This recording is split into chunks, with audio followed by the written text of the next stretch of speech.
year was 2027. Advances in biotechnology were helping people improve their physical and mental abilities to an amazing degree. Provided, of course, they had enough money. A new breed of people was emerging, half human, half machine. And in Detroit, at least, not everyone was happy to see it. I'd just landed a job as head of security at Sarif Industries, a cutting-edge biotech firm. David Sarif himself handpicked me for the job, said he needed me to keep his people safe. My ex, Megan Reed, was one of them. Brilliant neuroscientist, Megan had found a way to make augmentation safe and affordable for everyone. All she had to do was present her research to Congress. But the night before her big meeting, my security measures failed. A team of Black Ops and military-grade enhancements saved my life. The best augmentation Sarif's money could buy. It took me half a year to get a feel for her. Should have 6 months into my recovery, Sarif Industries was attacked again. I'd fanatically opposed to human augmentation. They claimed to be members of Humanity Front, a non-profit organization that wanted the UN to limit biotechnology research. The thugs broke into Sarif's factory and found machinists working overtime on a top-secret military augment called the Typhoon. Sarif sent me to retrieve it, and when I did, I found one of the so-called purists next to it, wired with cerebral implants, trying to download its classified specs. Obviously, something more was going on. The Aug killed himself before I could question him. Sarif ordered me to dig deeper, so with the help of Frank Pritchard, Sarif's actions from somewhere off-site. Pritchard and I tracked his signal to a secret FEMA internment camp in Detroit. The Black Ops mercenaries were there. The same mercs who'd left me for dead 6 months before. Figured they'd try again when they saw me. Wasn't so easy for them this time. I took out the tank named Barrett, even got him to give me a new lead. A penthouse apartment in China. Of course, we both knew it would be a trap in the end.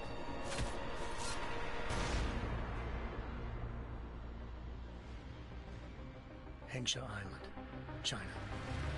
Home to a city so crowded, they had to build a second city on top of it. Trying to find clues in Hengsha wouldn't be easy.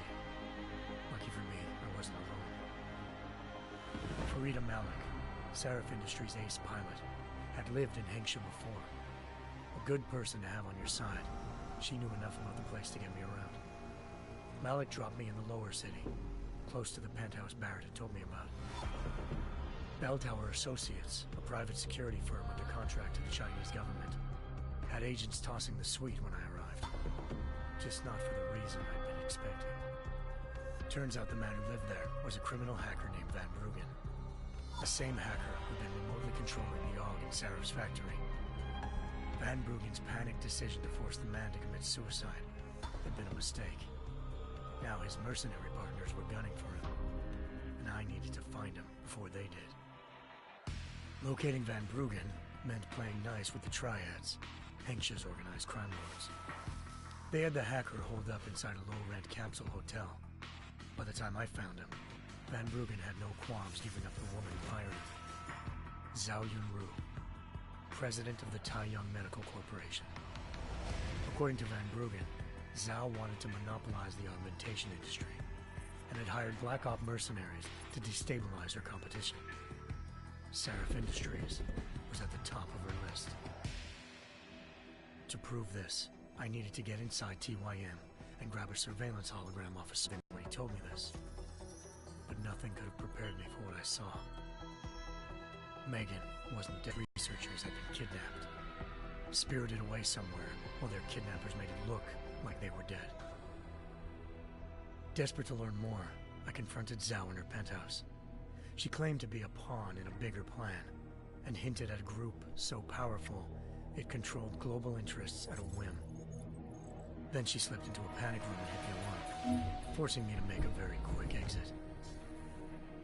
I figured Zhao was lying, but part of her confession made sense. David Sarif had been worried about his people. So worried, he'd required all of them to have subdermal locator devices surgically implanted. The GPOs would have been broadcasting the day of the attack. But Zhao said a single call to Picus, the world's leader in global 24-hour satellite news, had turned those signals off. I needed to fly to Picus headquarters in Montreal if I wanted to learn more.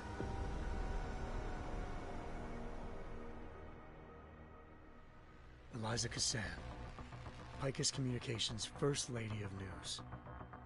Malik thought I was reaching when I told her Eliza was involved in this. The world's most famous news anchor, working with a mercenary hit squad. But when I confronted Cassan in her office, she freely admitted to jamming Detroit's satellites the night Megan's team had been taken. Said she's just been following her commands. I suspected she wanted to say more. But Black Op mercenaries showed up looking to shut us both down. And just like that, the Eliza I'd been talking to disappeared. The Mercs were led by an augmented killer I'd crossed paths with twice before. Fedorova, a woman who'd made silence her best friend. She waited for me to track Eliza's transmission to a secret server room underneath the Picus complex, then jumped me from behind. A deadly fight ensued. I made sure she never moved silently again. With Fedorova down and no one left to keep Eliza quiet, she reappeared. Turns out Picus's First Lady of News wasn't a lady at all. She was a sophisticated AI program, engineered to monitor data streams and control what people believed. Eliza told me the Mercs had brought in a Humanity Front doctor named Isaiah Sandoval to remove the scientist's implanted tracking devices while Detroit's satellites were down. She also told me to speak to David Sarif if I wanted to learn more. By the time Malik and I got back to Detroit, tensions between normal and augmented citizens had reached a flashpoint. Riots were breaking out in several cities.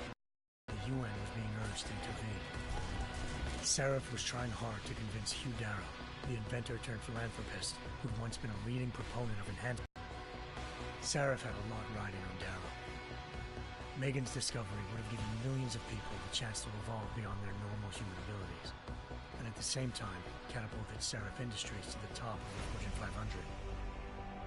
According to Sarif, Megan's kidnappers knew this, and didn't want people evolving unless they controlled how it was done. He called his enemies Illuminati, and urged me to keep searching. I admitted to operating on Megan's team when I confronted him, but said he hadn't removed their GPOs. He'd merely switched them to a different frequency. Pritchard was able to trace one of the signals to China. Malik and I immediately took off in pursuit. Unfortunately, the Illuminati were one step ahead.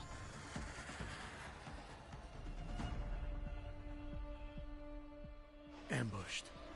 Shot out of the sky by Bell Tower Associates, seconds after entering Hengsha's airspace. Malik's piloting skills saved me. After a tense and bitter struggle, I escaped into Lower Hengsha. The tracking signal I was following led straight to the Triads, or more specifically, to the augmented arm of Tong Si-hung, leader of a gang of augmentation harvesters. Tong said they'd taken the arm off a corpse, which Bell Tower had left at their door, meaning at least one of Sarif's scientists was dead. Maybe not the rest of them, though. Tong pointed me to a port used for human trafficking and helped me slip aboard a Bell Tower ship. It was sailing to Rifleman Bank Station, a military base in the South China Sea. Bell Tower was holding kidnapped civilians as prisoners there, and using them to perfect the Hyron Project, a human-computer interface that left most of its test subjects dead.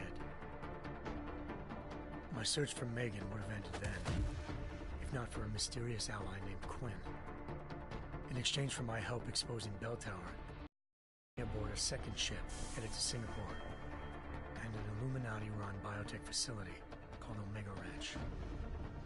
3 of Sarif's scientists were there, forced by their captors to create a technology capable of remotely shutting down augmented abilities.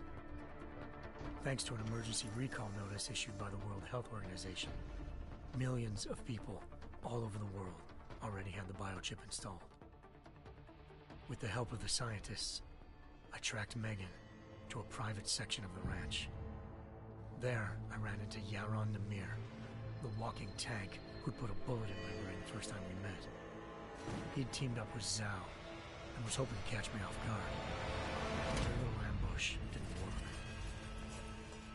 I found Megan in a suite belonging to Hugh Darrow, the billionaire philanthropist who'd Sarif had called on for help.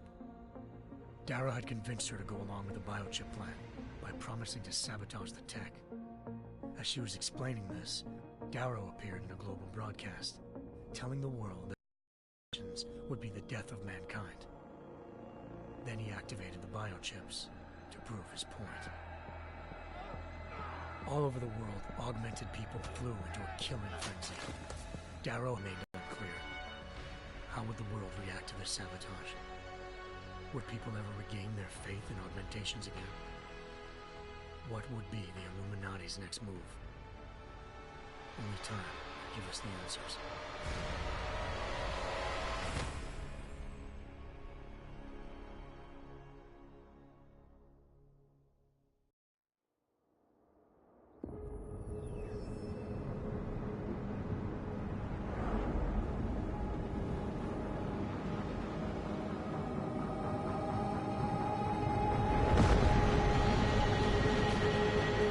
I once thought I could save the world. Now look at it.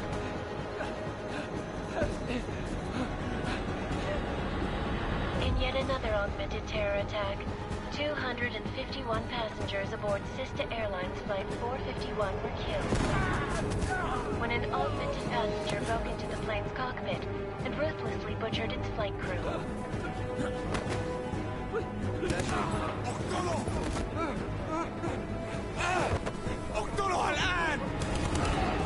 Details recovered from the black box recorder suggest that the man may have been suffering flashbacks to the AUG incident.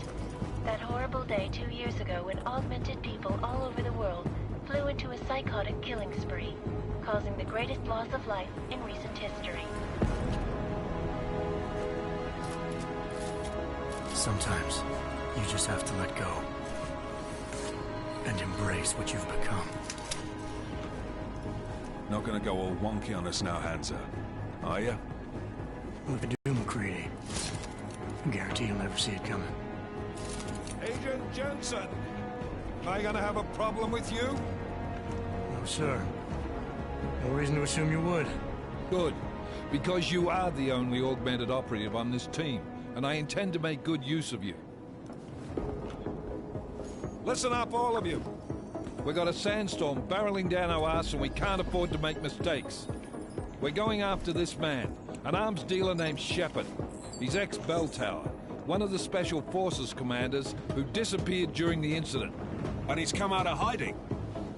That cannot be good. It's not. He's selling weapons and military-grade augments to terrorists.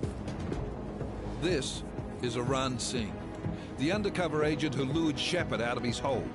Best you see Interpol's got. For 3 years he's worked hard to get in tight with the Jinn, an Iraqi smuggling cartel that's infected the Eastern Hemisphere like a plague.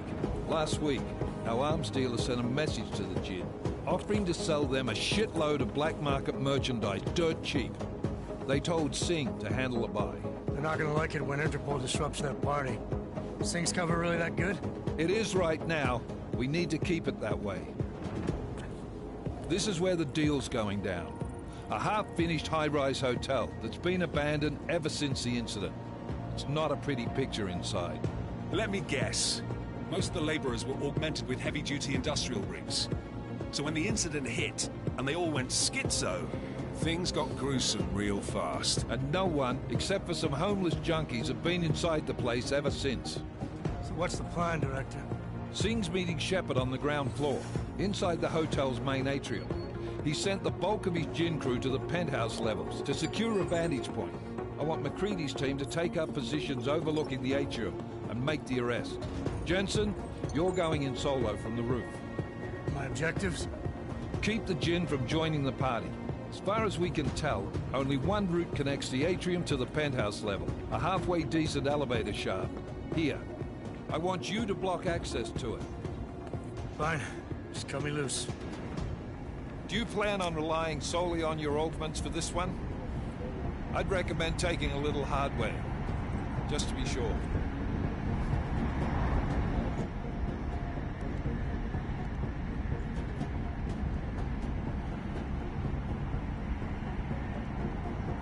I'm not leaving my 6 exposed. Give me something lethal. Your call, but Singh's undercover in all this. So watch your fucking sights. What about range? There's lots of wide spaces and high ceilings in there, but a number of tight and constrained rooms too. So it's a crapshoot, really.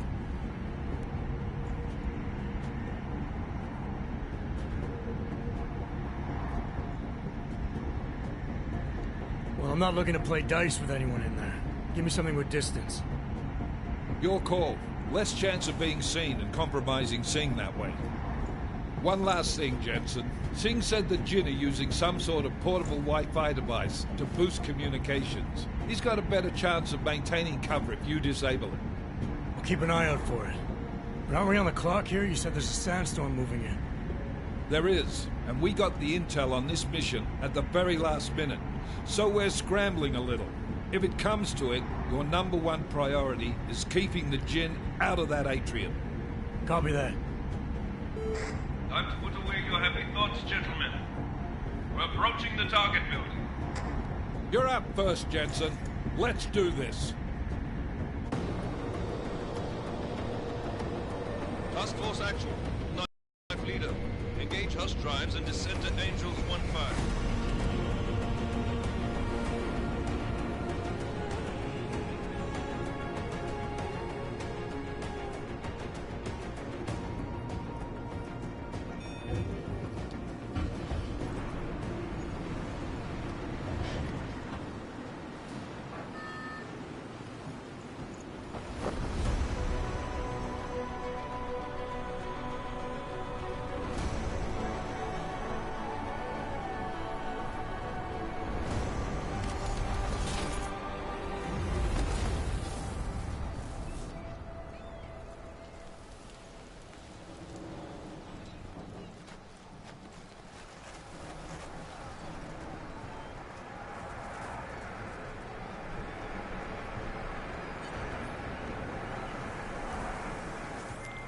Team leader, this is Jensen. I'm on the roof.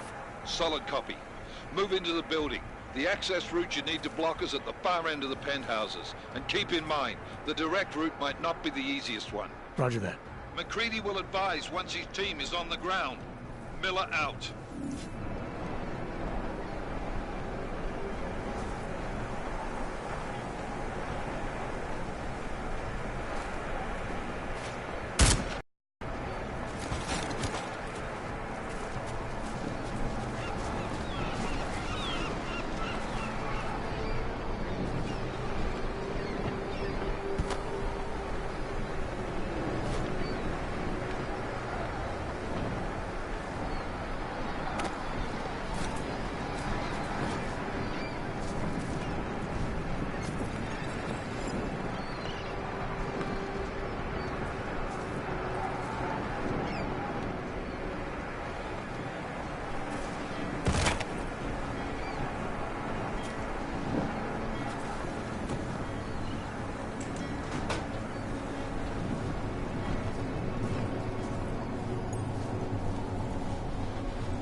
Jensen, we're moving through... Oh, fuck! What's wrong? The Jinn have got a few Jennies up and running. Gonna have to hack keypads. Should enjoy it, McCready. They have colors and shapes. Just remember, red means bad. Fuck you.